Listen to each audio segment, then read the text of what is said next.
ఫులేరా డూజ్ రాధాకృష్ణుల భక్తులకి ఇదొక పవిత్రమైన పండుగ. ఎందుకంటే ఈరోజే రాధాకృష్ణుల వివాహం జరిగింది.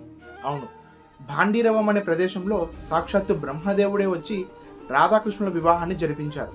సో ఈ ఫులేరా డూజ్ అనేది ఫాల్గుణ మాసం శుక్లపక్షంలో ద్వితీయ విధియ నాడు వస్తుంది. సో ఈరోజు రాధాకృష్ణులు పువ్వులతో హోలీ ఆడతాడు అని పురాణ గాథలు ఉన్నాయి.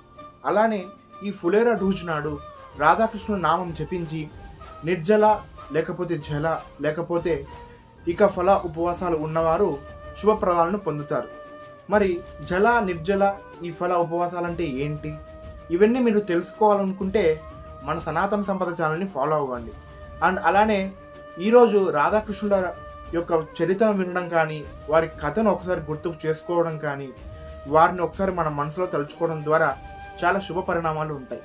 మరిన్ని ఆధ్యాత్మిక విషయాల కోసం, మరింత భక్తి విషయాల కోసం మన సనాతన సంపద ఛానల్ని ఫాలో అవ్వండి. రాధాకృష్ణ.